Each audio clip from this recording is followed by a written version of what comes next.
The holiday season is a time for charity, and who needs charity more than orphans? But what happens when an orphanage finds itself dealing with something much more scary than budget cutbacks and unruly tenants? What happens when Krampus is at your door and he wants to punish those who've been naughty? What's that? You want to be scared? Come with me.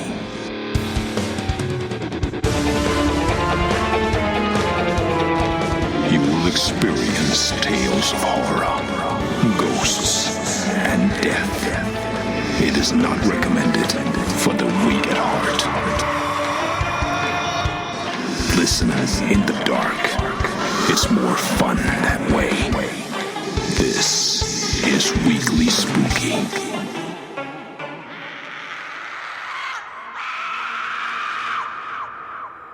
Hello, my spookies. It's Monday, but it's the holiday season and I have even more Cryptmas goodies for your listening pleasure. And tonight, we have a brand new Strickfield novella just for you. And another one waiting for you at the end of the week. There's no shortage of gifts under the tree right here at Weekly Spooky. I'm your host and narrator, Enrique Couto. And that's not all. On Thursday, we'll be publishing, for your listening pleasure entirely free, the audiobook of Babysitter Massacre, Camp Carnage. So why not take a break from the cold snow and head to summer camp with us right here on Thursday? Make sure you don't miss it. And speaking of summer camp, if you love what we're doing here at Weekly Spooky and want to support us directly, you can sign up for Patreon at weeklyspooky.com. As a thank you, you get a bonus series called The Weekend, written by Rob Fields. It's a Strickfield series all about a group of teens who go to an abandoned summer camp for some fun in the sun and find themselves the victims of brutal revenge. 2 installments of the series will publish every month, and you'll get those for as little as $1 a month when you go to weeklyspooky.com, click on Patreon, and sign up. We sure do appreciate it. We're at 91 Patreon backers. 100 would be a dream come true. But now, before we start the story, all I ask is make sure you're subscribed on your favorite podcasting app. And while you're at it, maybe leave us a 5-star rating. And if you're feeling lonely this holiday season, join us over on Facebook at the Weekly Spooky Tomb of Terror. Just search Weekly Spooky Tomb of Terror and hang out with all of us, share some memes and some scares. But now, it's time for our story after these quick words.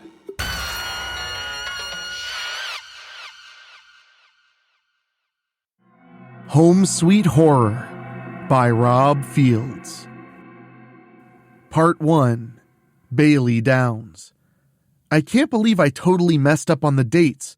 Good thing Mrs. Emma Gibson from Home Sweet Home Orphanage over in Pendleton called me to confirm. After confirming the date, I realized the upcoming event was for the day before. You see, Mrs. Gibson called me at home a few months back and asked if I wouldn't mind coming to the orphanage in December to help out with the big Christmas event there. At first, I didn't want to. However, after really thinking about it, I reconsidered. Mom and Dad were more than willing to take me to Pendleton for the event. Except now there's a problem.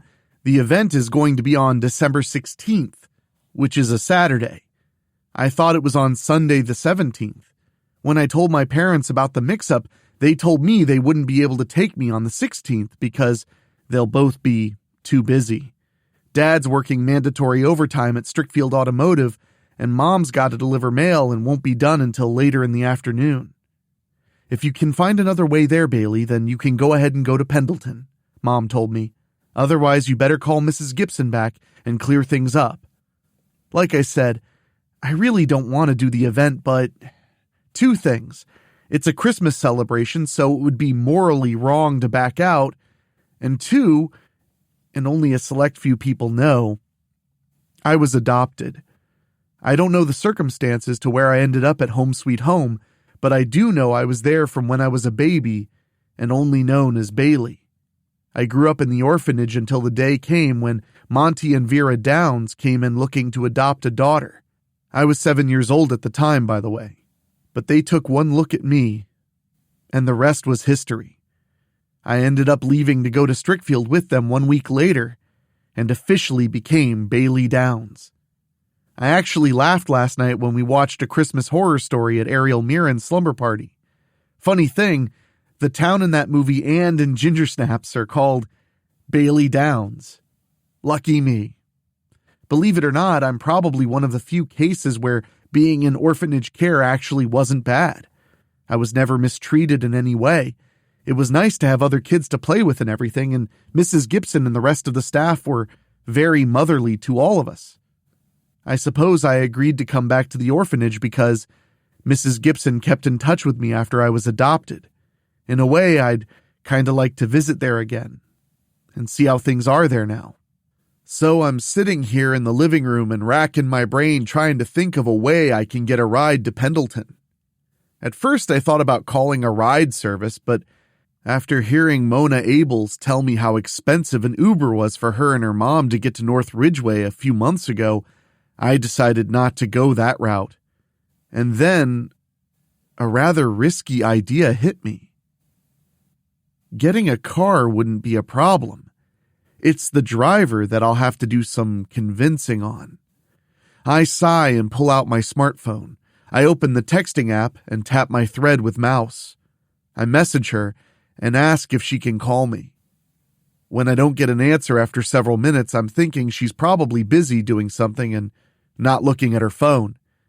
Then I know exactly where she's likely to be. I get out of the recliner and put my coat on. I open the door to Roth's Rings, a 24-hour donut shop and video game arcade in downtown Village. Sure enough, I see Mouse sitting behind the wheel of a full-size driving cabinet for the brand new Gran Turismo game. Her real name is Madeline Donnerly, and she's just a happy-go-lucky kind of girl. I mean, nothing ever really bothers her. The reason people call her Mouse is because she's short, skinny, and has a mousy voice. She's also a geek with all the stuff she's into. Video games and horror movies. You wouldn't think she was a geek when you'd see her wearing her beret and scarf like she's a cultured person. I never really asked her why she wears them, but nobody really gives her a hard time about it.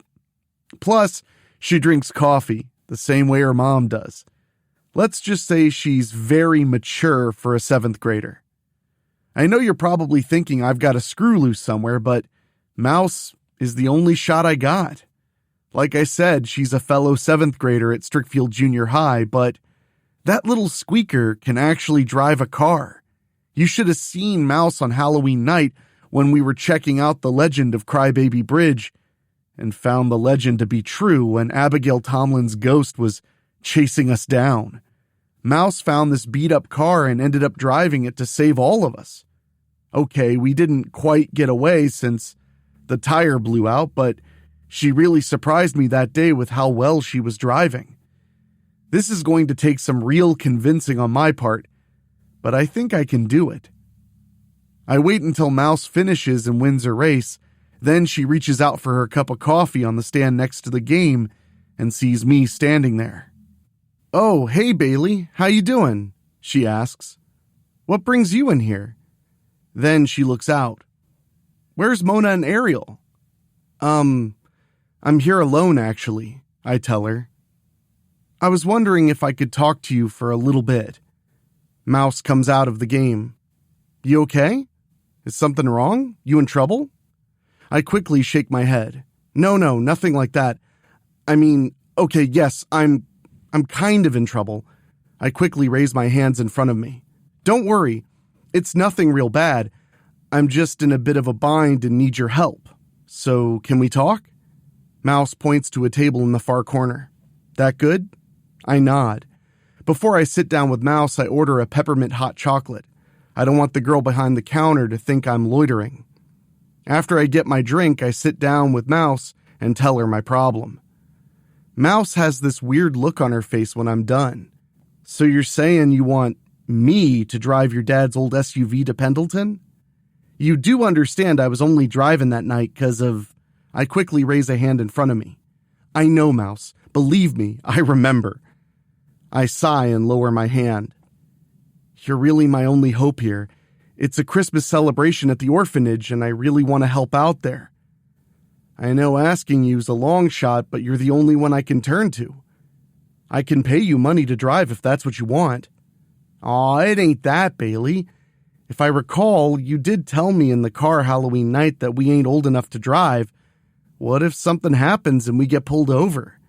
You really want to face your parents after the cops bust us? I know I don't want to be explaining to Mom and Dad why I was driving a car and got arrested. For a long moment, the two of us look at each other. Then Mouse sighs. But I'm going to do it, Bailey. I'll take you to Pendleton. My heart's skipping several beats. Okay, but what made you decide to do it after all, Mouse? I've been kinda itching to drive a real car again after Halloween night, Mouse admits. But you're willing to trust me now?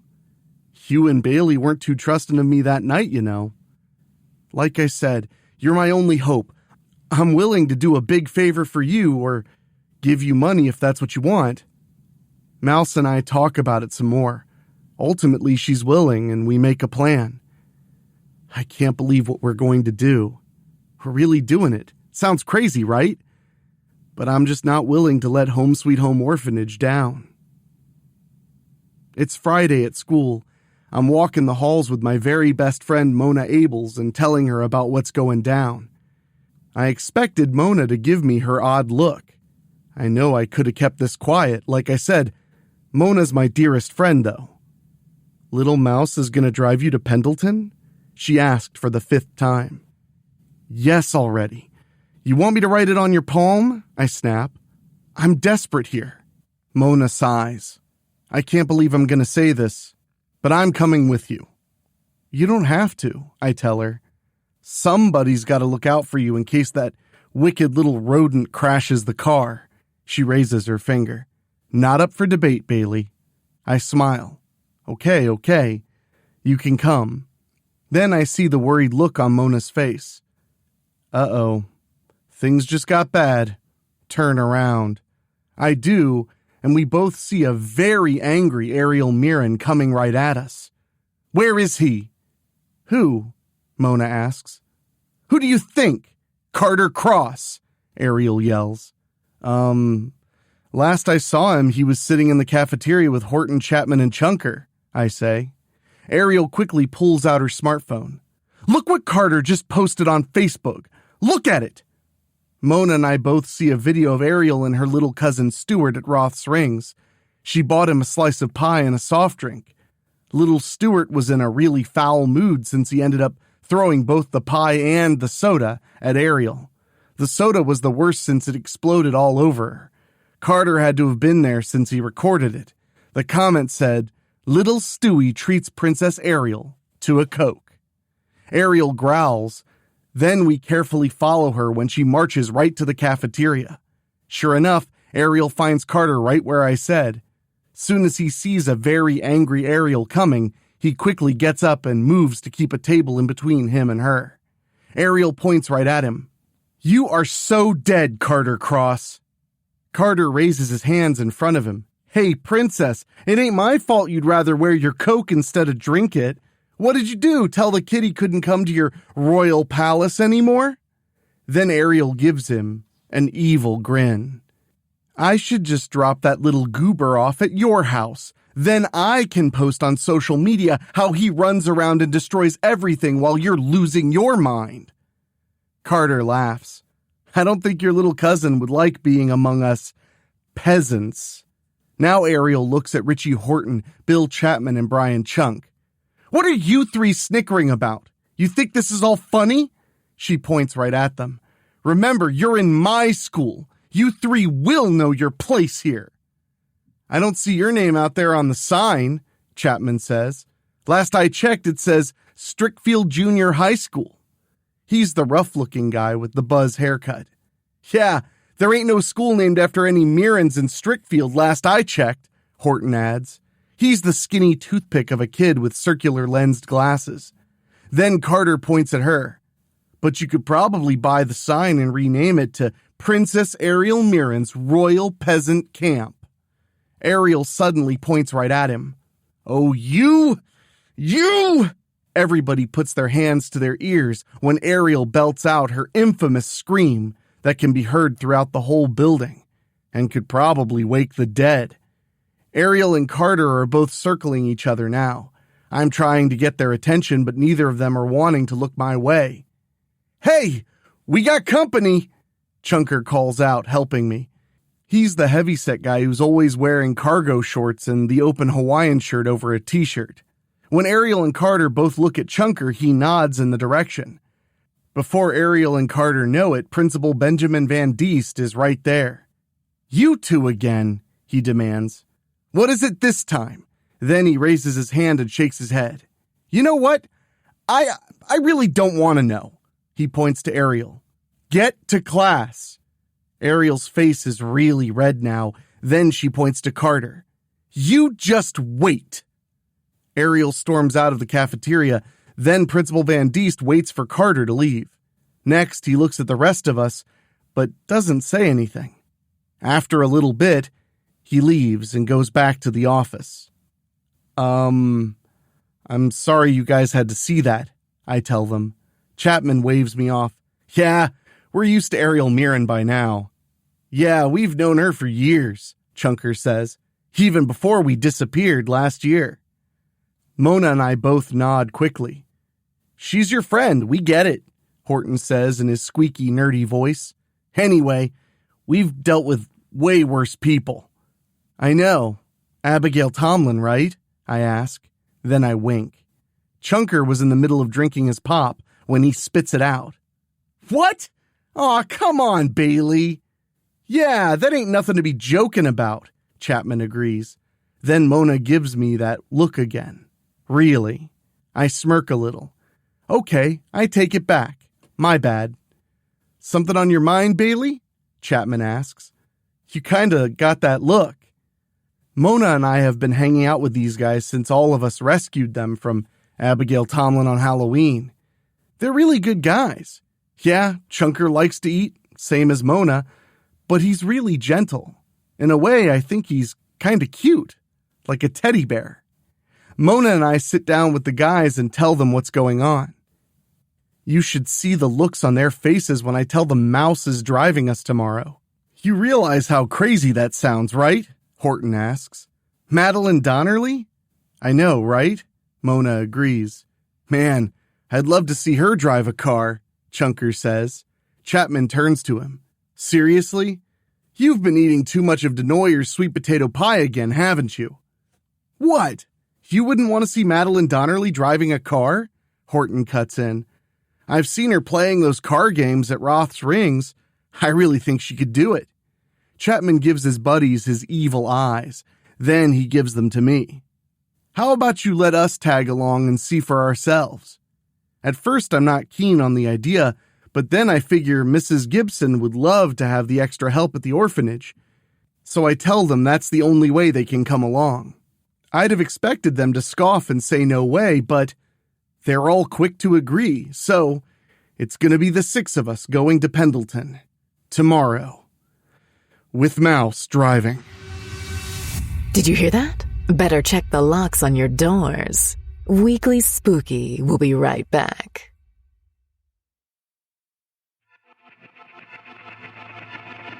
Part 2. The next morning, Saturday, the 6 of us are at my house. We're packing in the old SUV. Mouse is sitting in the driver's seat and looking over everything. Then I hand her the keys. You sure you're going to be able to drive this thing? Mona asks her. I think I can get us there okay, Mouse says confidently. Of course, I didn't know all of you were tagging along. We're all going to work at the orphanage, Chapman tells her. You going to help too? Mouse makes her usual shrug. Why not? I mean, we're all going to Pendleton, right? I know I don't want to be sitting here in the car all day. Once we're all seated and ready to go, Mouse starts the car. Yeah, we're all gonna die, Mona mutters. Oh, we already did that, Mona. Don't you remember? Mouse says. I really did crash the car on Halloween night. Now we're hanging out here in the afterlife together. We all jeer Mouse as she snickers. Even I have to admit little Mouse can be funny when she wants to be. Anyway, it's us girls in the front and the guys in the back. Mouse finally starts the car and takes a deep breath before she shifts the gears. Then we're moving forward until we're out on the road itself.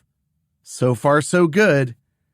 Just please don't get us pulled over, Mouse, Mona says shakingly. Don't worry. I've been studying up since Bailey asked me to drive today, Mouse replies. I know what I'm doing. I think everybody was worried, especially when a few police cars passed us. We really panic when a police car suddenly turns around with its flashers on. We probably thought they recognized Mouse and that was it. Nope. Mouse does pull over only for the police car to pass right by us on the way to an emergency. We all breathe big sighs of relief, then Mouse starts driving again. We're all feeling better when we finally leave Strickfield and are en route to Pendleton. We only have to make one stop to put gas in the car. We get some weird looks from people, but nobody asks and nobody turns us in. We get back on the road and eventually make it to Pendleton. From there, I give Mouse the directions to the Home Sweet Home Orphanage. Mouse finally pulls us into the parking lot and backs into a spot nice and neat. Wow, we really made it, Mona says. We're still alive. Yeah, I really thought those people at the gas station were going to call the police, Horton admits. Then Mona looks at Mouse. You did good. Mouse turns off the motor. Not bad for my second time, huh? Like Mona said, you did good, Mouse, I say. I owe you one. Mouse waves me off. Nah. We get out and head into the orphanage. Sure enough, Mrs. Gibson is at the front door waiting for us. Believe it or not, she doesn't even ask who brought us here. Hey, don't ask, don't tell, right? Mrs. Gibson and I hug. She's kind of my third grandma when you think about it. Mrs. Gibson invites us inside and takes us for a tour around the orphanage, which is all decorated for the holidays. There are plenty of kids around here. I don't recognize a single one from back when I was here. I'm pretty sure they've all been adopted because Home Sweet Home doesn't pass their kids off to other orphanages. When Mrs. Gibson takes us into the kitchen, I remember the head cook immediately. She remembers me too. Oh, Bailey, it's so good to see you back. When Emma told us you were coming to help with today's celebration, I was overjoyed. I go and hug Miss Barrett. I'm glad to see you too. We talk for a little bit. Then Miss Barrett asks Mrs. Gibson if she can keep me in the kitchen. I could use an extra hand with all the preparations for our big Christmas dinner. I'm afraid I'm going to need Bailey with me today, Mrs. Gibson says. I need her to help me with the other kids here, but maybe you can have one of these others. Miss Barrett immediately points to Mouse. How about you, young lady? Could I have you help me here in the kitchen? Sure, why not? Mouse says. When Mouse goes to her, Miss Barrett quickly gives her an apron. Looks like Mouse may get lost in the shuffle here. I know what it's like helping out in the kitchen. Mouse will be in good hands. After Mrs. Gibson finishes our tour of the orphanage, she brings us into the living room. Looking over all the kids here, it looks like some of them might be easygoing. I can already see the sneers on the 3 boys that are kind of rough looking. Even when I was here, we had a few such kids. Then I remember Ariel and how she calls her little troublesome cousin, Stuart, a goober. Well, I don't feel threatened knowing I've got Mona and the guys here. But it's the next woman here I've got to tell you about. The second she comes in, it's like the room gets cold and quiet fast. You ever see that movie, The Goonies? If you did, I'm sure you remember Mama Fratelli. Well, picture her, but with longer hair and skinny like Mouse and Horton. Okay, that alone probably won't scare you, but that glare and that scowl she's showing now. This is Miss Stanlin, Mrs. Gibson says. She's my assistant director here at Home Sweet Home. I know Miss Stanlin wasn't working here when I was here. Mrs. Gibson must have hired her at some point after I was long gone and living in Strickfield. I told you we didn't need extra help here, Emma, She practically growls. "Oh, nonsense," Mrs. Gibson replies. "It's Christmas time, Helga. We've got more children here in the last couple of years, and it would be nice to have these kids interact with our children. Besides, we've got a lot going on for the big Christmas celebration today." Helga Stanlin grunts and looks ready to raise one of her bony fingers. I'm almost wondering if she's going to roar or cackle like a witch. She doesn't, though. Come on, Bailey, you're imagining things. Maybe Abigail Tomlin's still somewhere in the back of your mind. Miss Stanlin can't be any worse than the ghost of the Crybaby Bridge back in Strickfield. Still, something doesn't feel right about her when she turns and storms off. Mrs. Gibson takes the 5 of us into her office and tells us what she needs us to do. She reminds us she wants us to interact with the other kids here. We're supposed to help serve the big turkey dinner later on. Then we're going to help hand out presents. Chunker raises his hand. When Mrs. Gibson points to him, he asks her, "How come you're celebrating Christmas here today instead of actually on Christmas Day?" Mrs. Gibson doesn't even blink. "We actually celebrate 2 Christmases here, Brian. Of course, we have the real celebration on Christmas Day itself. The children will get more presents and an even better holiday feast. As for today, Mayor Eloise Parkhurst will be visiting here later. She often drops by Home Sweet Home and makes sure everything's good here. She's been a true friend of the orphanage for many years, even after she was elected the village mayor." "Sounds good to me," Chunker says, satisfied. Mrs. Gibson points to me. "Mayor Parkhurst also wants to see you again, Bailey." I think I now understand why Mrs. Gibson asked me to come here and help. But that's okay. Like I said, this place was a good home until Mom and Dad adopted me and took me home to live with them. Suddenly, we hear a loud screaming noise. "What the?" Chapman mutters. The rest of us follow Mrs. Gibson through a couple of doors until she goes into an office. "Miss Stanlin, what is going on in here?" we hear her say. We can see that Miss Stanlin's got what appears to be shaving cream all over her hands. I don't know about the others, but I can see it in the desk drawer, which she must have been going into. Miss Stanlin points outside. "It was those blasted monsters again!" "We didn't do anything," Horton pipes up. Mrs. Gibson sees us. "Richie is right, Helga. These children have been with me the entire time. Well, except for Madeline, who's with Miss Barrett in the kitchen." I see Miss Stanlin's face turn really red now. "I'm not talking about these brats." She points right at Mrs. Gibson. "You know what brats I'm talking about." Suddenly, we hear another cry just by us. We turn to see Chapman with one of those mean-looking goober kids in a hammerlock. "Chapman!" I call out. "What are you doing?" Chapman looks over his shoulder. "Look on the floor there. Look what this little wimp just tried to do to me." We all see the can of shaving cream there. Chapman turns him around. "Yeah, thought you'd come up behind me and lather me up, huh? I ought to hang you upside down from the upstairs banister for that." When Mrs. Gibson tells Chapman to let the kid go, he does. She turns the kid around. "Butch, were you 3 giving Miss Stanlin a hard time again?" Butch doesn't even try hiding it. "That old hag deserves it. All she does is yell at us and make us all do the dirtiest jobs around here. We're sick of cleaning the bathrooms every day." Mrs. Gibson nods. "I see. Stan, Joe, you boys, come out here too." The lead goober's 2 pals come out. They both have shaving cream cans in their hands too. Makes me wonder where and how they got them. Just as they're about to reach Mrs. Gibson, Miss Stanlin screams and comes right out of the office. "You rotten little devils!" she yells, grabbing one of the other kids. "I'm gonna make your bottom so red you'll never sit down ever again." Before she can make good on her promise, Mrs. Gibson quickly gets in between them. "Miss Stanlin, you stop this right now." Miss Stanlin points past her. "Those wretched little monsters never appreciate anything they get here. They have a roof over their heads and 3 squares a day, and all they do is run rampant and play their mean tricks on the other kids and on me. Seriously, Emma, either you do something about those boys or I will." And just then, The one called Butch has this wicked little smile on his face. When Miss Stanlin goes back in her office, he throws these little white paper wads at her. They make these popping noises when they hit the floor, startling her. Then her hands end up back in the desk drawer filled with the shaving cream. She gasps and trips over her chair to fall onto her side.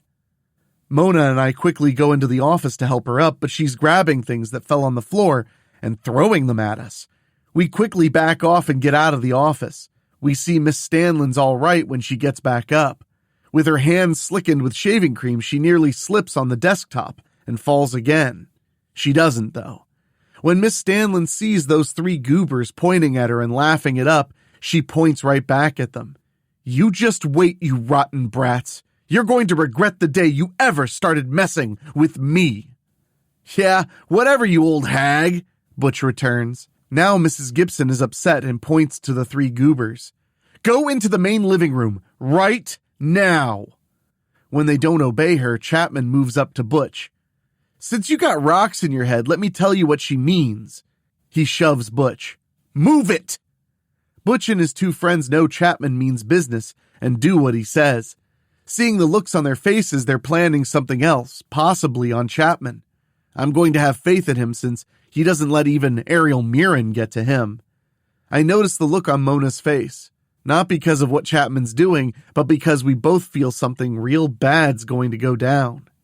Yeah, you'd expect that just in Strickfield, right? Truth is, there have been other things going on here in Feltner County. All you have to do is go to the Strickfield University website and click on the Local Legends tab. Then I get a shiver down my back when I remember how one of those actually came true, back in October, back when some of us went and explored the myth of the Crybaby Bridge. Anyway, Mona and I both feel something really bad's about to go down. When Horton and Chunker look at us, I sigh. Then the 4 of us go into the living room to meet up with Chapman and Mrs. Gibson. Are you afraid? Good. Weekly Spooky will be right back.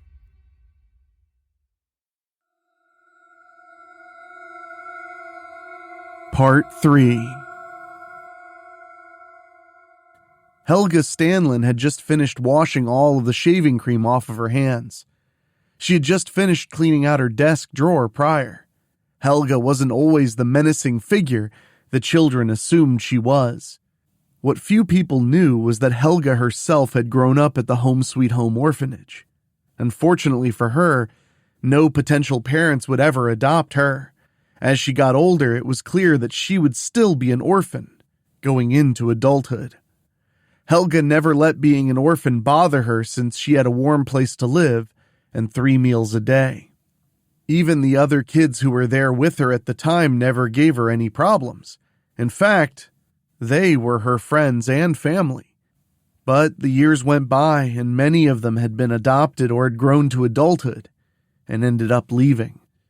Helga was given the opportunity to work at a sister location of Home Sweet Home over in Ridgeway Heights and went there to train and live, which would explain how she had missed out on seeing Bailey Downs when she was an orphan in Pendleton. Then Edith Hensley retired from her assistant director position in Pendleton only a few years ago, and Helga had the opportunity to return to her home if she wanted to. Helga accepted the position and became Mrs. Gibson's assistant. When she got there, these new kids were nothing like the ones she had grown up with. To her, many of them seemed to feel entitled, didn't want to be around others, didn't want to be there at all, or were just simply bad seeds. From the moment she had met Butch, Joe, and Stan, they started playing mean tricks on her. A joke or two was okay every once in a blue moon, but enough was enough. When Mrs. Gibson refused to give them severe punishments for the cruel pranks the boys played on her or some of the other children, she started to turn sour. This place had been her home, and these kids and her boss were ruining it. Finally, Helga had reached the point to where she would give the kids tasks to do. If they didn't do them, she would punish them severely. No, she couldn't give them the kinds of punishments the children of her generation received back in her day, but she could take things they valued away from them, or lock them in other rooms. The more Helga would take away from Butch, Joe, and Stan, the more dirty tricks they would play on her. Although she wouldn't admit it, she almost smiled when she had seen Bill Chapman put Butch in his place. Just the same, she was upset with Bill because this junior high brat could get away with the things she herself wanted to do. She could have easily returned to Ridgeway Heights, but this location in Pendleton was her home. She would not give it up to these little hooligans. She would get rid of each and every last one of them first. Just then, the front doorbell rang. "Helga, could you please get that?" Mrs. Gibson called out. Helga growled in disgust and marched right out of the bathroom. She stormed through the downstairs hallway and was soon at the front door. She opened it to see a postal carrier in his late 40s to early 50s standing there with a beautifully gift-wrapped package in his hands. "I have a very special delivery for a Helga Stanlin," the man said pleasantly. Helga looked at his name tag. E. Tinker. "That would be me," Helga told him, "but I have no idea who would send me a Christmas gift. You must be mistaken, Mr. Tinker." Tinker smiled now. "No, your name is clearly marked on the card, ma'am. Of course, I can't force you to accept it if you don't want to." Helga groaned. "Fine. Where do I sign?" Tinker handed her the electronic clipboard and stylus pen. Once she had signed it, she traded him for the package. "This thing sure is heavy," Helga observed upon taking the package. "I'm sure everything will be all right, ma'am." Then he gave her a pleasant nod. "Isley Tinker at your service. Good day to you, and have a very Merry Christmas." Helga growled and slammed the door. Isley Tinker turned away and looked up at the sky. "I do so love being a shopkeeper. It's even better when I can branch out into delivery," he chuckled. "No, you most certainly did not order what I've given you, Helga Stanlin. But you shall most certainly be thankful for the contents once you have come to accept its power. Then you shall have your heart's desire. The college girl who wielded it in the previous Christmas Eve chose to throw that power away. But I believe that you shall become the perfect vessel." Isley Tinker got into his mail truck and drove away. He would return to Strickfield Town Center Mall and manage his store there again. It would only be a matter of time before someone would enter his shop and look for something that would change their lives. Literally. Helga took the package up to her room and closed the door. She sat at her desk and opened it up. She kept wondering who would possibly send her a Christmas gift. When she had finished removing the wrapping paper, she worked off the top of the box and looked inside. "Oh," she gasped. She reached inside the box and removed a large snow globe. She was right about it being heavy. It was a full foot from the top of the glass to the bottom of the rocky pedestal. She put it down and stared at it. The artificial snow inside it began to fall within the contained water. "Now who would send you to me?" Helga murmured. The figure inside the globe made her smile. It was Krampus, sitting upon his wintry throne and holding a scepter. The figure looked every bit like the story she and her former childhood friends had grown up with and shared with each other around this time of year. The figure had big, curly horns, brown to graying fur, bright red eyes, and cloven hooves for feet. Those bright red eyes glowed hot as she looked at them. Helga didn't know why, but she just couldn't seem to take her own eyes off of them. "Well, what are you waiting for?" she heard in her mind. "You know you wish to make those little troublemakers pay for their sins. They've been very naughty, have they not? Accept my power, and claim what is yours." Helga looked around, but didn't see anyone. "Who's there? It better not be you kids playing your cruel pranks again. When I get a hold of you, I'll have your britches down and tan you good." She darted right out of her room, but didn't see anybody. Then a little girl came out of one of the bedrooms and just looked at her. Helga wanted to make good on her promise, but she knew the little girl well enough to know she wouldn't have hurt a fly. After a little bit, the little girl moved and made her way downstairs. A little bit later, she made her way back downstairs herself. Then she remembered that the rest of the mail was likely still in the mailbox. She knew she only had to go to the end of the walkway to get it, so she didn't bother putting on her coat. She opened the front door and stepped outside. When Helga reached the mailbox, she opened it and pulled out the short stack of envelopes. Then she saw the car pulling out of the parking lot and knew it was Miss Barrett. She also saw the mousy junior high girl who came with those other kids sitting in the passenger seat. "Probably ran out of something," Helga muttered. "Emma should have fired her a long time ago." Helga turned and made her way back to the door. She had the door halfway opened when she suddenly felt it being pushed hard against her and slammed shut. The lock clicked shortly after. She dug into her pocket for her keys. When she couldn't find them, she knew she had left them upstairs in her room. Helga started pushing on the doorbell button, but no sound was heard inside. At least not the one she was listening for. A few moments later, she heard some tapping on one of the windows and saw Butch, Joe, and Stan looking out at her. They gave her their mischievous looks as they waved at her. "Open this door right now, you rotten little brats!" Helga yelled. In response, the three boys were making even worse faces at her. Then Butch opened the window. "You stay outside, you old witch!" "Yeah," Joe added. "Go away!" "We don't want you here," Stan added further. Then the boys started pushing clothes out of the window. Helga immediately knew they were hers. "You little monsters! You just wait till I get back inside!"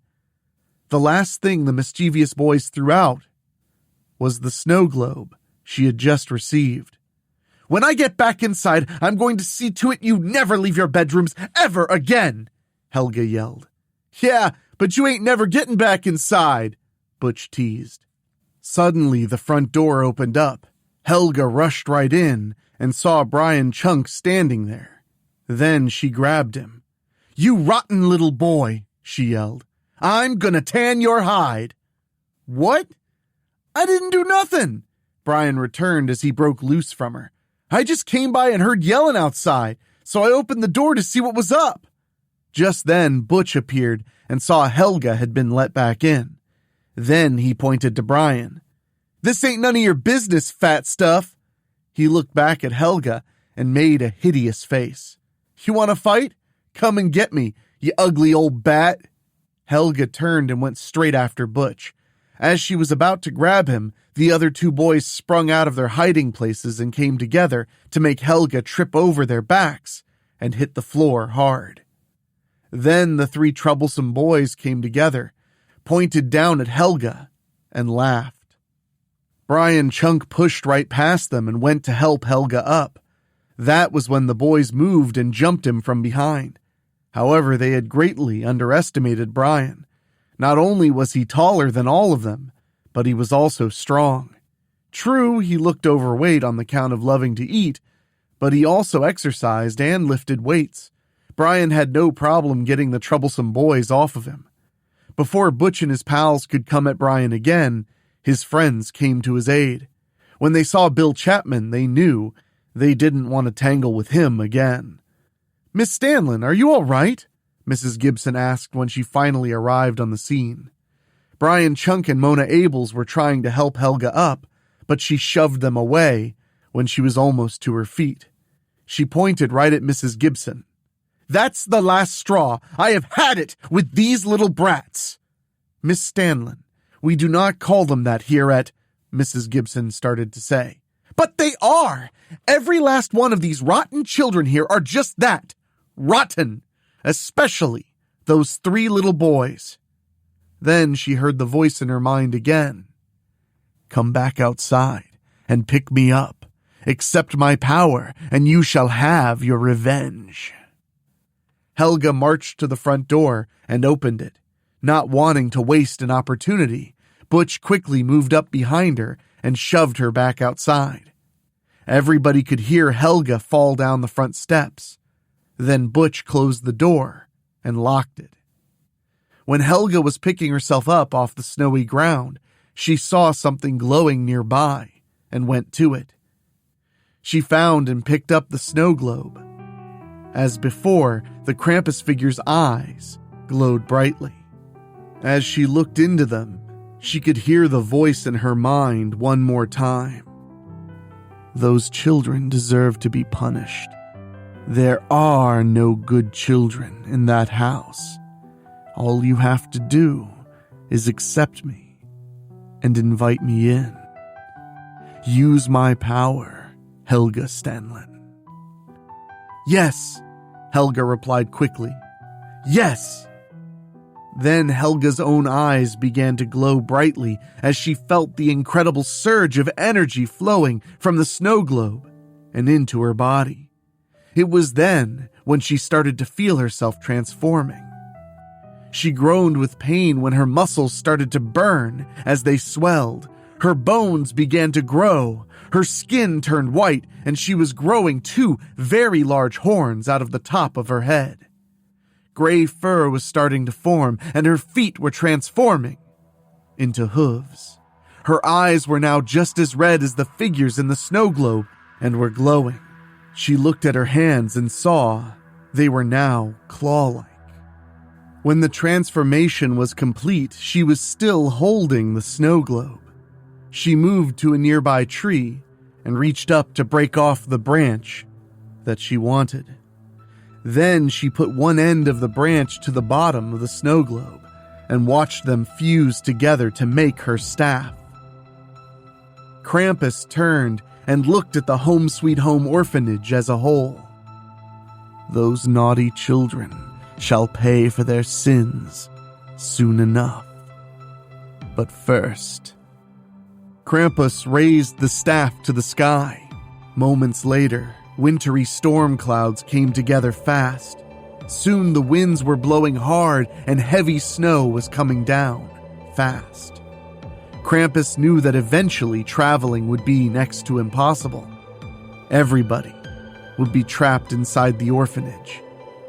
She wanted to burst through the front door, but she decided to wait until everything was just right before she would make those children pay for their sins.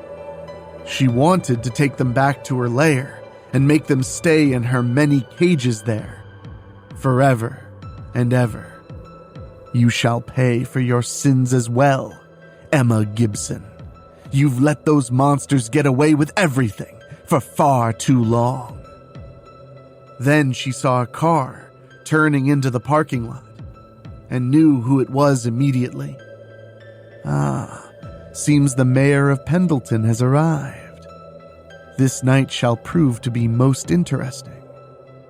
Get comfortable, Mayor, because you shall never be leaving. You and everyone else shall soon belong to Krampus. If you're not afraid, then you're already dead.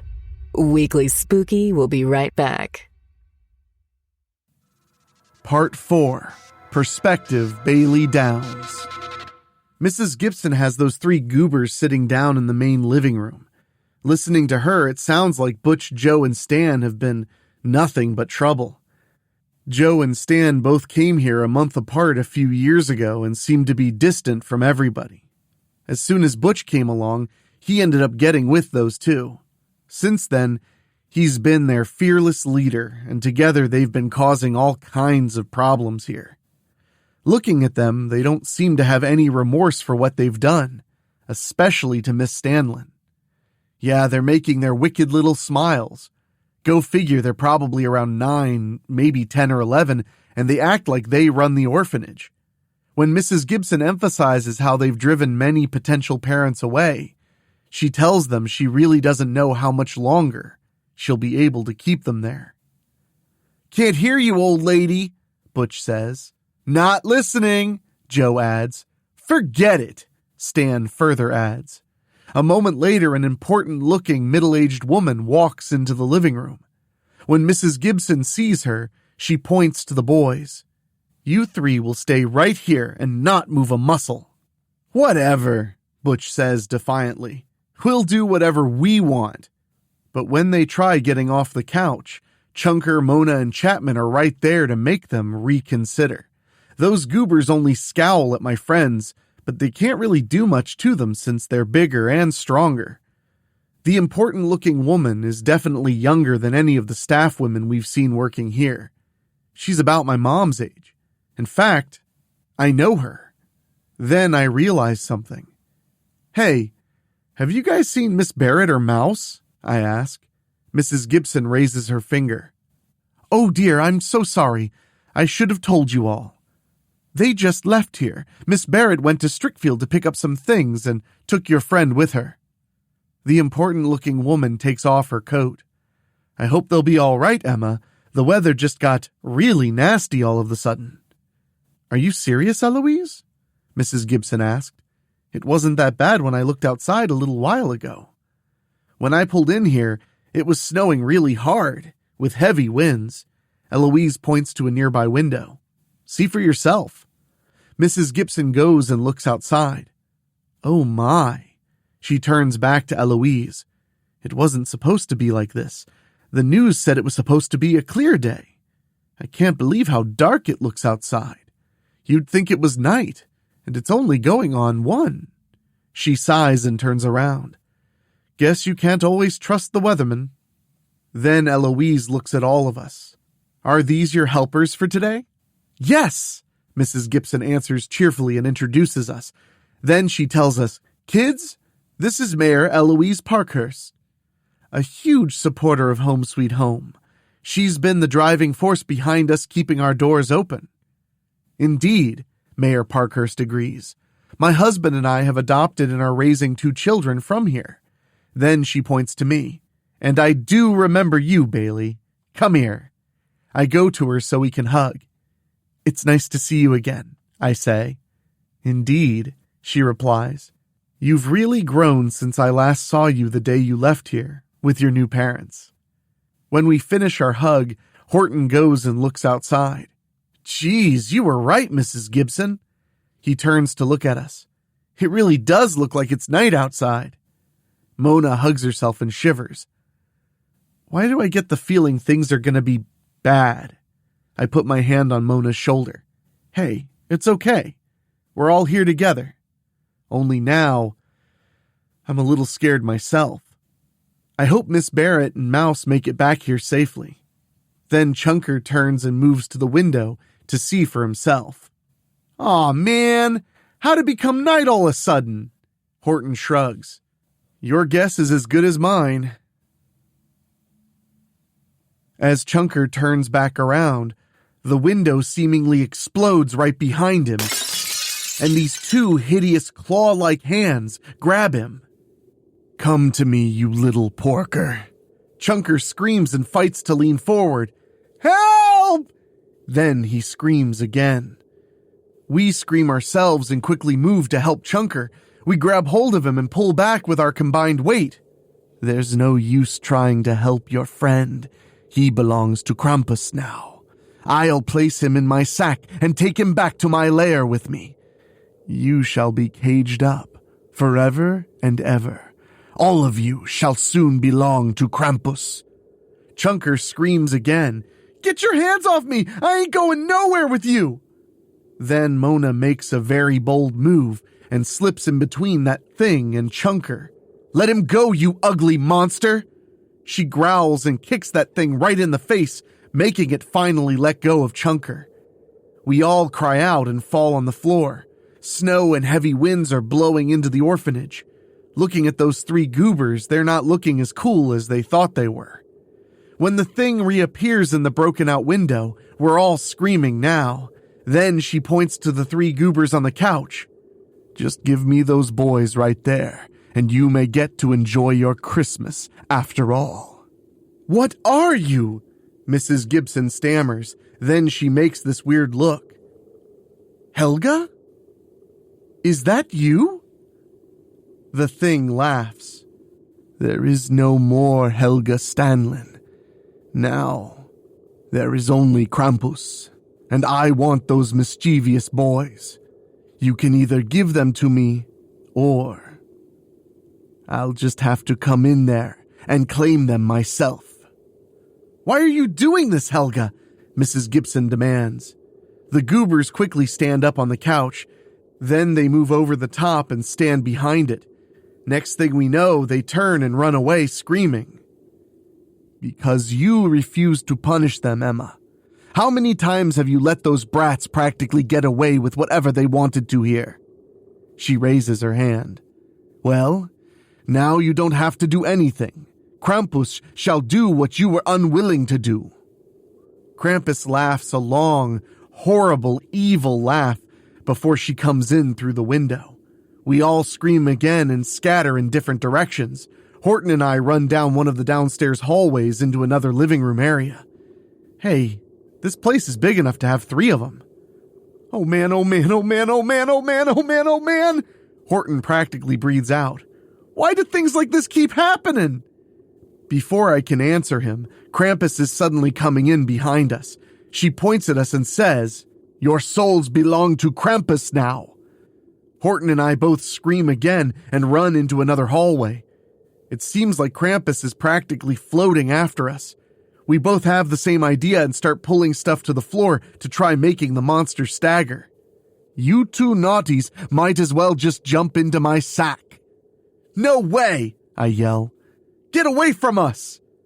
We make our way back around into the previous living room. When we get there, I quickly grab a glass sculpture off of a table and throw it at Krampus. She's got this devilish smile on her face when she catches it and easily crumbles it in her hands. Then Horton starts grabbing books off the shelf and heaving them at her. "What a shame. A mind is a terrible thing to waste," she teases, knocking the books away. Suddenly someone comes running from out of nowhere and tackles Krampus. "Chunker!" Horton cries excitedly. He quickly gets off the monster and comes to us. "I can't believe I just did that." "Run!" I yell. The 3 of us keep moving through the orphanage. Then we've only got one choice available, and do the one horror movie thing you should never do. We head upstairs. It surprises me how Chunker can keep up with us, being a little on the portly side and all. We can hear Krampus following us on up.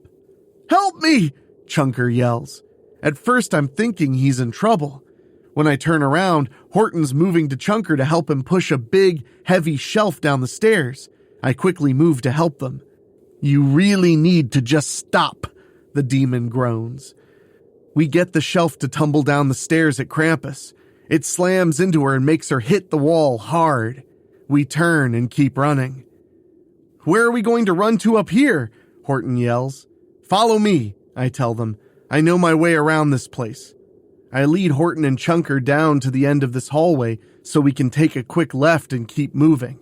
I would imagine since Miss Stanlin is Krampus now, she probably knows where we're heading. Still, we can't let her just trap us up here. We make it to the other stairway and start heading back down. Suddenly, Krampus is right there. We all scream and turn back around. Face it, you'll never escape me, and believe me when I say no naughty escapes me. "How are we naughty?" Chunker calls back. "What did we do?" "None of you are ever satisfied with anything you've been given, especially those 3 rotten brats. You're trying to protect them, so that makes you sinful and naughty." Then the absolute weirdest thing happens. When we reach the stairway we came up, Chunker trips on a bunched up part of the hallway carpet and is diving at the stairs. In trying to stop Chunker, I fall onto his back, and we start sliding down the stairs together. Then I feel skinny little Horton land on top of me, and he's sliding with us as a triple-decker sandwich. We reach the bottom, separate, and quickly get up in time to see Krampus at the top of the stairs and getting ready to jump. We scream and run again. Talk about needing that stroke of luck again as Krampus lands on the floor hard and falls right through it to land in the basement. "Hey, over here, you guys!" We turn to see Chapman called out to us and motioning for us to come to the kitchen. We turn down that hallway and move until we're all in the kitchen.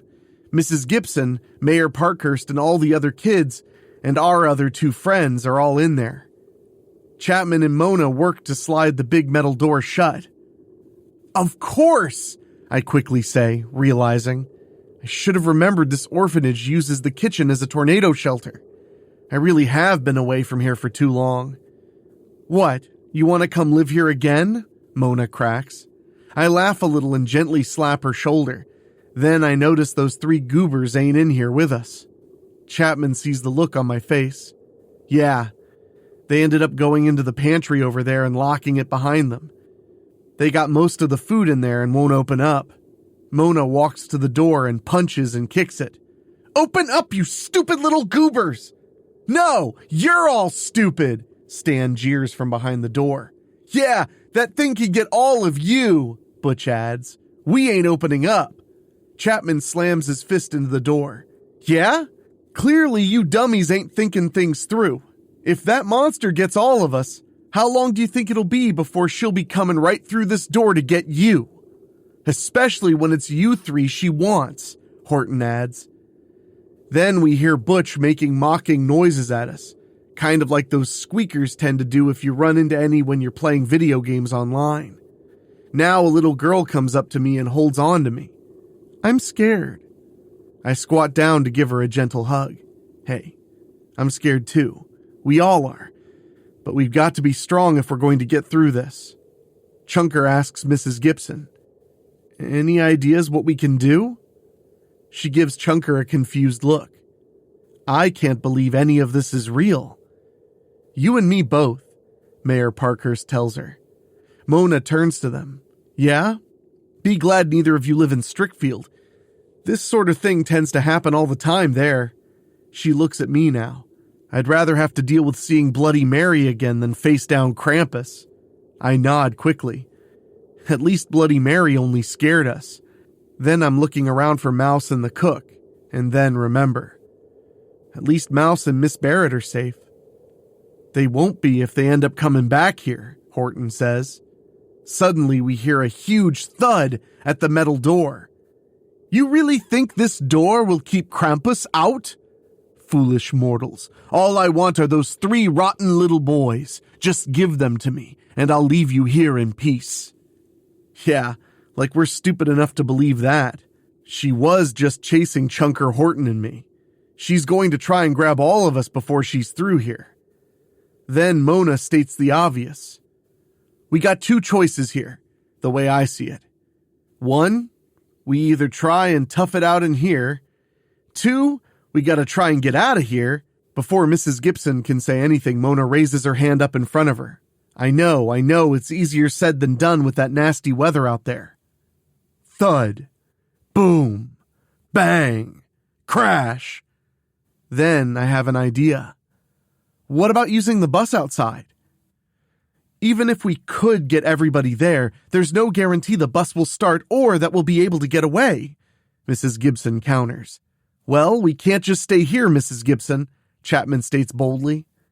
How long do you think that door's gonna hold out? Okay, yeah, we're between a rock and a hard place here, but we gotta do something. Crash, boom, bang, slam.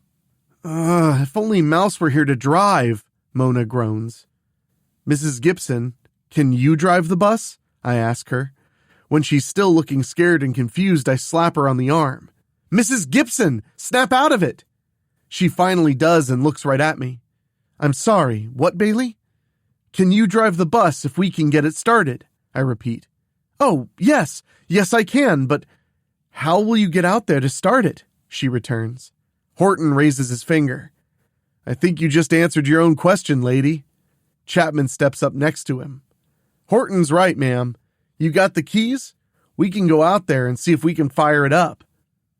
But what if Miss Stanlin, the 5 of us suddenly all have the same idea and quickly point to the door, which is starting to dent pretty good now. Oh, yes. Mrs. Gibson's quick to agree. I see what you mean. We would have thought she would need to go to the office or something, but it turns out there's a board next to the sliding metal door with many key rings on it. She suddenly takes the one she knows has the key for the bus on it. There are 2 buses outside, Mrs. Gibson says, handing me the keys. I nod once. Get ready to open up. I'm going for it. Chunker comes over to me. You ain't going there by yourself, Bailey. I'm coming with you. Me too, Mayor Parkhurst quickly says. You kids can't drive the bus. Mrs. Gibson quickly agrees. Yes, you go with them, Eloise. My place is here. I need to be with the children. Mayor Parkhurst nods in agreement. Hey, if Mouse can drive, why can't we? Mona disagrees. Because we don't play driving games religiously like Mouse does, I return. Okay, Mayor Parkhurst, it's you, Chunker, and me. And me, Mona states. You're my best friend, Bailey. No way I'm leaving you like that. No way I'm arguing with Mona on this, especially when I do the same thing for her. Mona was the first real friend I made since leaving the Home Sweet Home Orphanage and coming to Strickfield as Bailey Downs. Mona and I have been through thick and thin with each other, even before we came to meet Ariel Mirren, Carter Cross, and Madeline Donnerly. It doesn't take me long to remember we screamed through Bloody Mary together and survived Abigail Tomlin this last Halloween. I quickly hug Mona. She hugs me back. Then we look at each other. We're really doing this, Mona states. I nod quickly. Right. Then I point to Chapman. Can you stand at the back door? You got it, Bailey. He gestures around the kitchen. But at least arm yourselves first. Right, I repeat. We each open drawers and grab something to take out with us. When we're ready, Chapman stands at the back door. Unfortunately, our jackets are in the walk-in coat closet near the main living room, so we're going to have to brave the blowing winds and snow wearing just the clothes on our backs alone. I look at Mayor Parkhurst, Mona, and Chunker. You guys ready? Chunker scoffs. You kidding? How would we be ready for Krampus? Oh, shut up, Mona groans, really scared. Chunker looks at Chapman. Open up, buddy. Chapman nods once. On 3. He unlocks the door, makes the count, then pulls hard. The blowing snow and wind blast right into the kitchen, but the 4 of us shoot right outside and are running for it. We hear Chapman yelling for Horton and some of the other kids to come and help him slide the door shut again. It seems like a long, long way to get to the buses. It gets even longer when we hear Krampus's horrible laughter, echoing in the darkness. I can tell you right now, I have never been as scared as I am right now. We're all scared, but we gotta save the orphanage. Also, I know I want to see my adopted mom and dad again and have Christmas with them. There's more scares where that came from. Weekly Spooky will be right back. Part 5. The 4 of us are powering our way through the winds and snow. Chunker's leading the way, so we just follow him. It's actually pretty easy to see the bright colors on his Hawaiian shirt. I can't see anything, Mayor Parkhurst says. I can, Chunker tells her. We're almost there. In the back of my mind, I keep hoping and praying that Krampus isn't anticipating what we're doing. If she shows up back here, we can plan on spending the next several holiday seasons in some dark place where we'll never see the light of day ever again. Bailey, give me those keys, Chunker says when we reach the bus. Here, I hand them to him. He takes them and tries to push open the bus door. Locked! Chunker works through the keyring quickly. Wouldn't you know it, it's gotta be the last key that finally works. Chunker unlocks the bus and pushes the door open. Once we're in, Mayor Parkhurst closes the door. Chunker hands her the keys, and again, it's gotta be the last one she uses, but the mayor slips the key in and turns it as the rest of us are crossing our fingers. The bus makes a few weak cranks. Oh, come on, Mayor Parkhurst groans. The mayor of Pendleton takes a deep breath and turns the key one more time. It's another weak crank. Then, it finally fires up. Yes! Mona shrieks. Yes is right, Mona. Mayor Parkhurst agrees sharply. Okay, you kids, sit down. We get this mobile fortress up by the door, get everybody on, and get out of here. The mayor puts the bus in gear. At first, it seems like we're spinning our tires on the snow-covered parking lot. But the bus does finally move along. Then we start cheering. Mayor Parkhurst drives the bus towards the building, turning it when we're near the back door. She stops and opens the bus doors. Chunker and I climb off the bus and knock on the back door. Chapman opens up. Come on, let's load up, Chunker tells him. Chapman glances over his shoulder. We can get out of here, people. Let's go. But Horton's kind of being a Debbie Downer with good reason. We still got those... What did you call them, Bailey? Goobers, I tell him. I march right inside and go right to the locked pantry door. We're getting out of here, you little goobers. I mean it. Krampus is almost in here. Last chance. You don't come, you can send us all postcards from Krampus's lair each and every Christmas. Of course, Butch has to talk in that stupid, idiotic voice. Oh, okay. Then his two friends are making their stupid, idiotic noises again. Chapman quickly taps my shoulder. We gotta go, Bailey. A few more hits and Krampus is coming in. Again, those idiots won't stop with their stupid noises. Okay, goobers, we're leaving. I tell them one last time. Goodbye, forever. Chapman and Horton and I are the last ones out. Chapman and I are just sliding the back door shut when Krampus finally comes through the other one. She's really mad and her eyes are glowing red hot. Come on, we gotta get out of here, Chunker calls out. Suddenly, those little goobers burst out of the pantry, screaming their brains out. Guess they finally realized we weren't stooping to their level after all. They can't get out through the back door and get on the bus fast enough. Krampus snarls and points her staff with some snow globe on it at us. You truly underestimate my power. I shall have those naughty boys. I shall have you all. I barely comprehend things when Krampus is almost on me. I shriek when I feel myself being lifted off my feet and am draping over Chapman's shoulder. He's literally carrying me in a fireman's carry out the back door. Close it, Chunker! He yells. Chunker quickly slides the back door shut. Then I feel Chapman shaking me. Hey, you okay, Bailey? I quickly look around and see I'm on a very crowded bus. Mayor Parkhurst is pulling away from the back door and driving across the parking lot to get us to the road.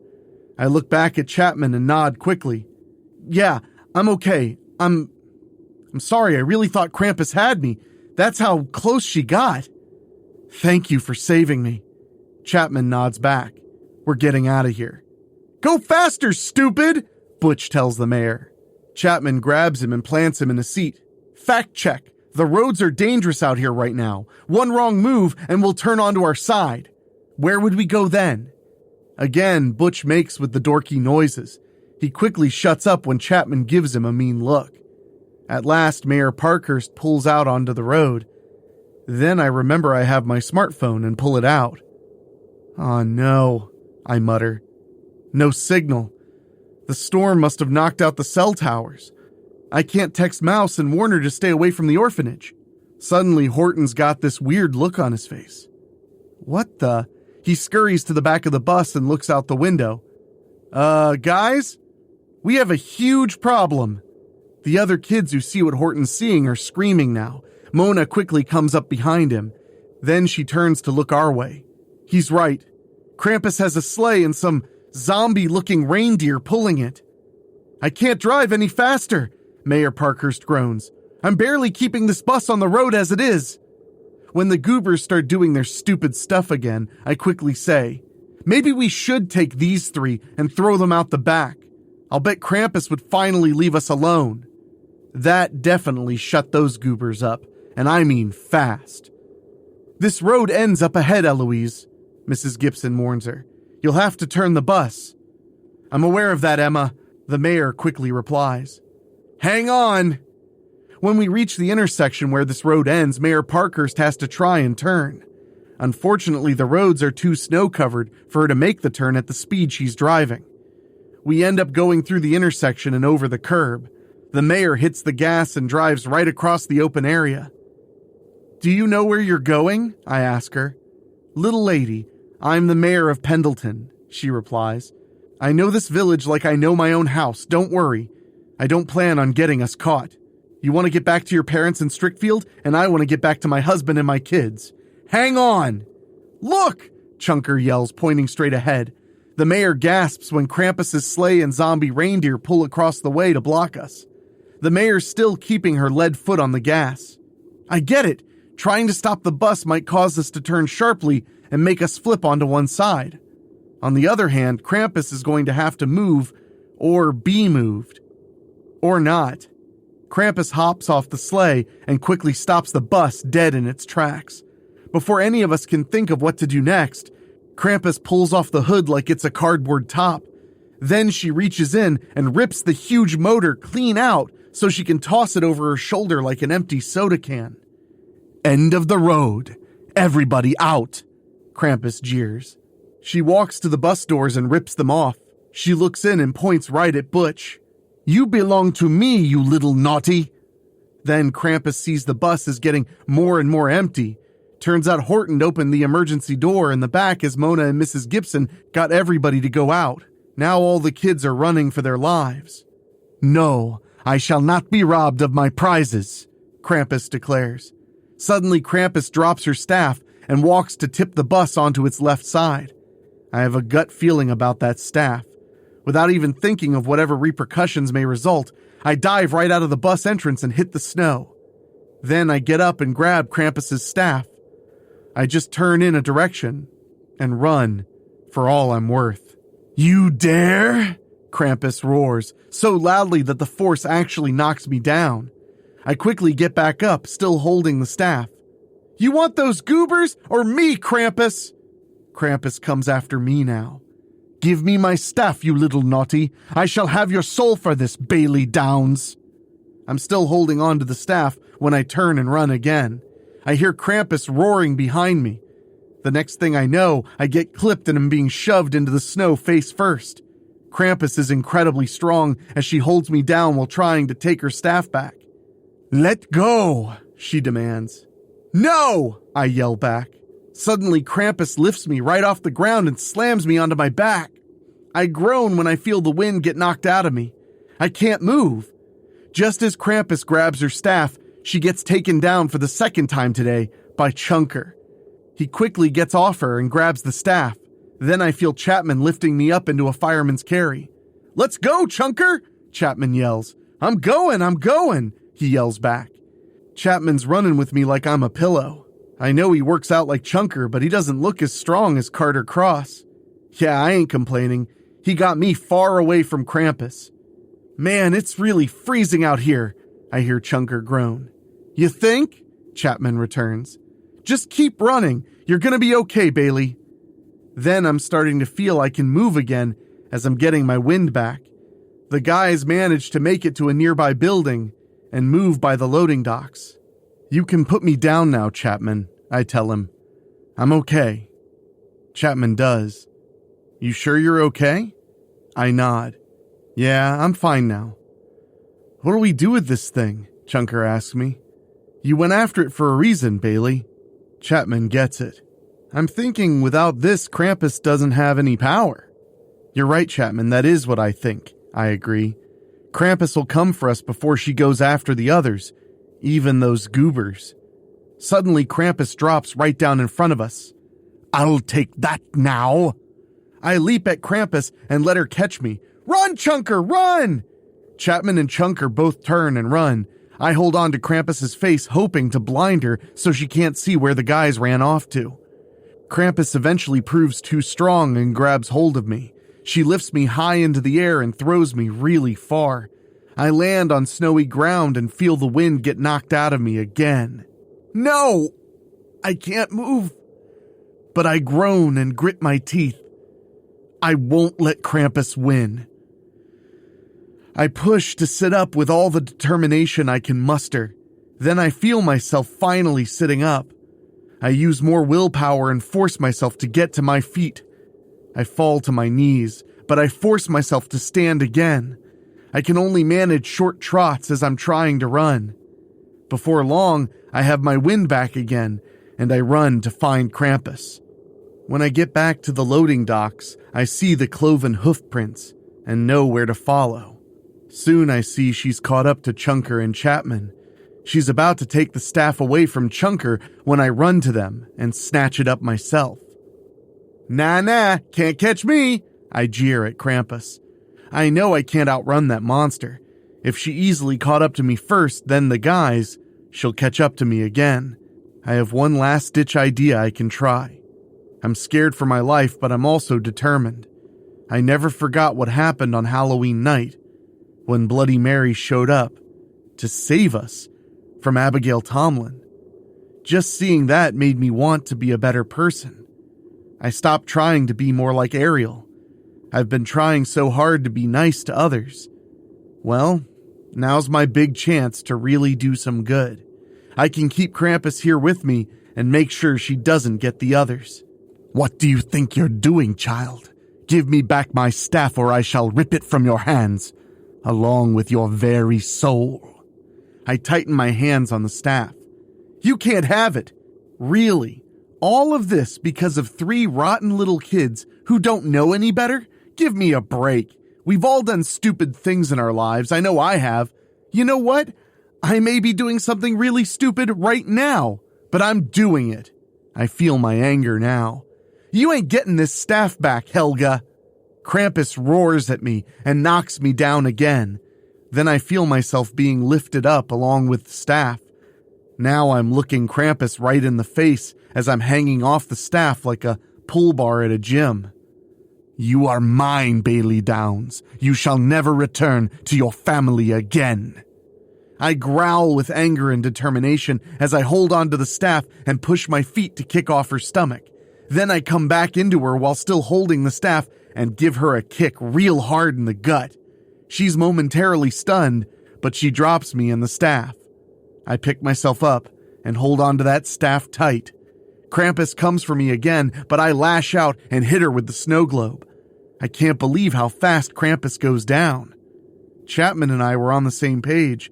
This snow globe is the source of Krampus's power. Without it, she can be beaten. When Krampus gets up again, I step up to bat and swing. I connect with Krampus again and knock her down fast. As she's getting back up, Chunker tackles her one more time. He gets up and gets away from her. When Krampus gets up again, this time, Chapman tackles her. I know we can't just keep hitting her. Then I have an idea. I move to the side of the building and swing the snow globe to try and shatter it. I swing with all my strength again and again, but the globe just will not shatter. I scream at the top of my lungs and hit the building one more time. Yes! Okay, I still couldn't shatter the snow globe, but I made it come off the wooden staff. I quickly pick it up. Think, Bailey, think. What can I do to stop Krampus? Okay, what would Mouse do? Of course! I'll just think outside the box here. And then I have an idea. I turn the snow globe and look at the Krampus figure sitting on its throne. Its eyes are glowing red hot. Take me, I tell it. I'll give myself to save the others. Take me. I know I'm flawed and weak. I know I've been a bad person and was mean to others at school, but I've been trying to do right. Take me. Take my soul. If you gotta have one, but I'm begging you to let the others go. Suddenly, the snow globe begins to glow brightly. Take me! I hold on to the globe tightly as the light illuminates the entire area. Suddenly, the very bright light is all I can see. I don't know where I am now, but I still won't let go of the Krampus snow globe. I can even feel the light shooting out of my own eyes. Take me, I say weakly. And then the light dims and slowly turns to darkness. If this is truly the end for me, then I pray that if there is a higher power I have to answer to, that I'll be judged fairly. I gave it my best shot in life. I just hope and pray beyond all hope that the others are saved. You're not safe yet. Weekly Spooky will be right back.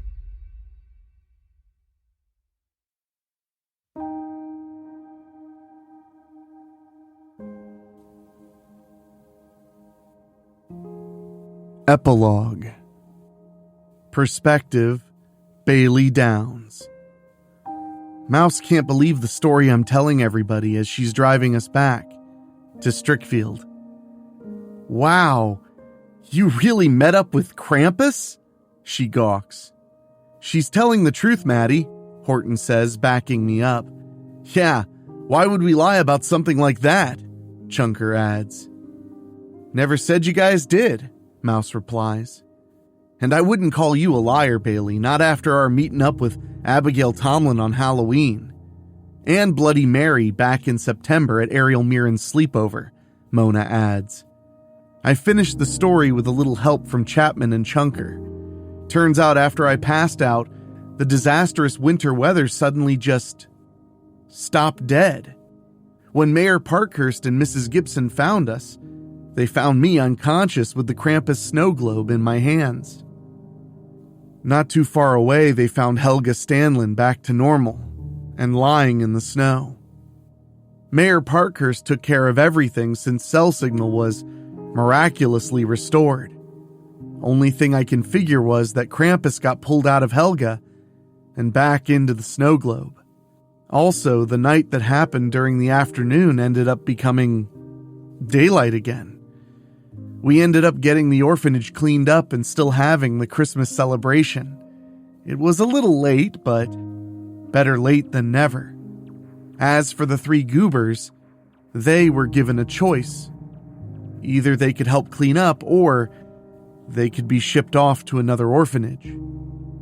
Both Mayor Parkhurst and Mrs. Gibson put their feet down on them. The goobers realized they had it better at Home Sweet Home and helped clean up. And you know what? They actually did a good job. They were even good boys when potential parents came to Home Sweet Home, looking to adopt. Butch's little gang may end up being broken up. Both Joe and Stan are likely going to be adopted. I think the 2 of them know they're better off having parents in a real home than staying in the orphanage system. Don't get me wrong, Home Sweet Home wasn't a bad place to be.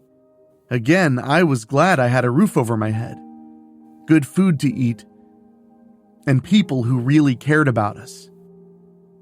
Deep down, I'm very thankful for the man and woman who came to Home Sweet Home and adopted me. I'm hoping Joe and Stan will think so too when they go to their new homes with their new parents. And here's the really messed up part about all of this. That Krampus snow globe just disappeared. We looked all over the orphanage for it, but it was nowhere to be found. We had to give it up for lost and head back to Strickfield without it. This Saturday turned out to be quite the eventful one. Mouse ended up missing out on Krampus, but it was for the best. I tried and tried to remember what I could before I passed out, but there wasn't anything else. Like I said, I was found and brought back to the orphanage. I was revived and everything was back to normal again. As for Helga Stanlin, she was fired from the orphanage. She was told on no uncertain terms by Mrs. Gibson to pack up and leave. Helga didn't need to be told twice. What's more, those goobers even tried to apologize to her for what they did, but she wouldn't even acknowledge them. You gotta hand it to them, though. They tried to make things right, but Helga wasn't going to be redeemed. On a much brighter note, nobody got hurt or killed. When it came to the big celebration dinner Miss Barrett and Mouse prepared, it was definitely a nice turkey dinner with all the trimmings. I don't think we're going to want to eat anything until tomorrow. Even Chunker ate good. Turns out Miss Barrett and Mouse went all the way to Denoyer's Grill to get dessert pies, including Chunker's favorite, sweet potato pie. The truck that was supposed to deliver the dessert pies to the orphanage broke down coming from North Ridgeway, so Miss Barrett took Mouse and made their emergency run to Denoyer's Grill back in Strickfield. Go figure. To end the day, Mouse would get us back to Strickfield just fine. I can't believe how well she can drive for all of us being in 7th grade. She even managed to put the SUV right back where it was. From there, we got out and said our goodbyes before parting ways. Of course, I thanked Mouse again and told her I owed her one. Again, Mouse just waved me off. Nah, we're good, Bailey. We did it for a good cause. See you at school on Monday. Yeah. Have a good one, Mouse. Thanks again. Mom and Dad eventually came home. They never did find out about our little adventure with the SUV. I hated to do it, but I told them a little white lie and said Mona and I took an Uber. And that was the end of that.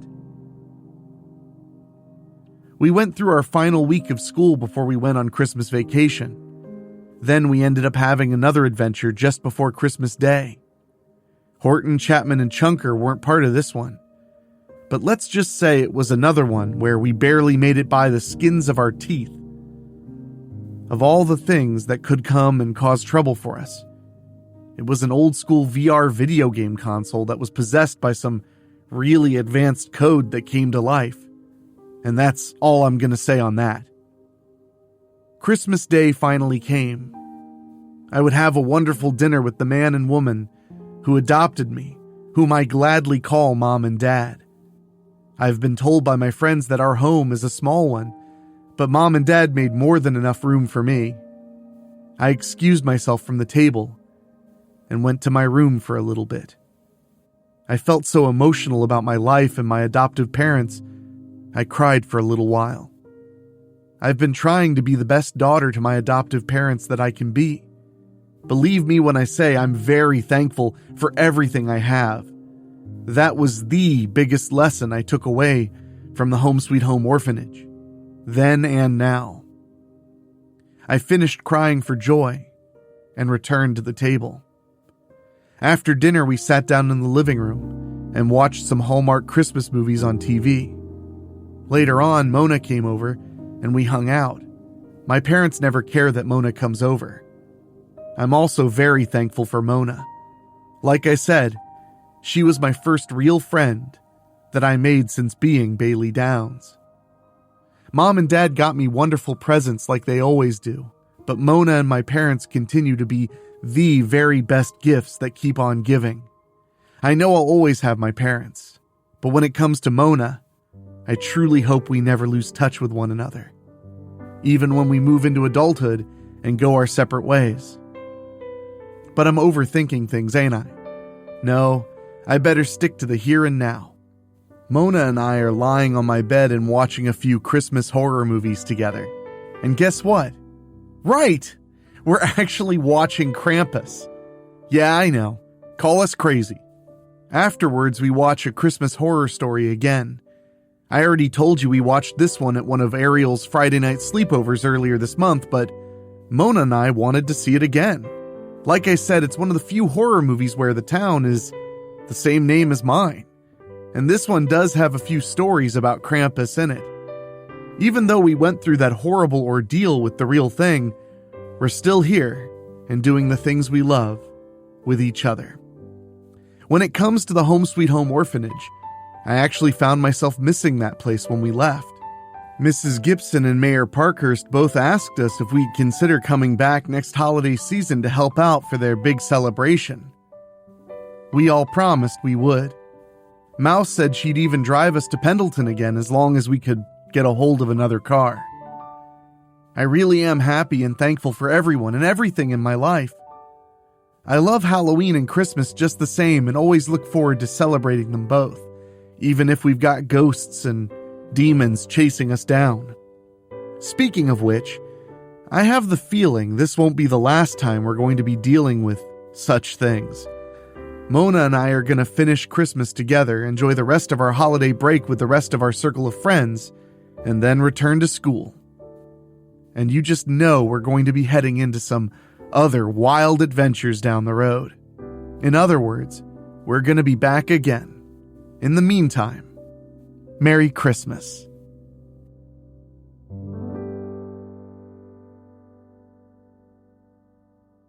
Well, my spookies, I cannot tell a lie. I'm a sucker for an upbeat ending like that. It's one of my favorite parts of the holiday season. I know, I'm a sentimental fool. Well, guilty as charged, but I enjoyed that story quite a bit. Nothing beats Krampus going on a rampage and a group of plucky kids having to stop him. And remember, we'll be back tomorrow with another terrifying tale to keep you entertained all through the holiday season. I know I've said it a few times, but it bears repeating. This can be a relaxing time of year for many, but many others are out there, making the holiday happen for everybody else, whether it's preparing a family get-together or driving a big rig truck, working as a mechanic, doing housekeeping at a hotel. All of these things are hard work that helps make the holidays happen, and we want to be here in your ears to keep you entertained throughout whatever you may be up to during the beginning of the winter months. So thank you so much for joining us, and we're proud to provide you with plenty to listen to. And if you love what we do, why not consider joining our Patreon, like our wonderful Patreon podcast boosters, folks who pay just a little bit more to hear their names on the show. And they are Johnny Nix, John Callan, Bobbletopia.com, Megan Hua, Julia Kirsch, Brent McCullough, Steve King, Karen Weemet, Jack Kerr, and Craig Cohen. Thank you all so much for your support. And if you want to join that list of names at the end of every show, just go to weeklyspooky.com, click on Patreon, and sign up at $15 a month or higher.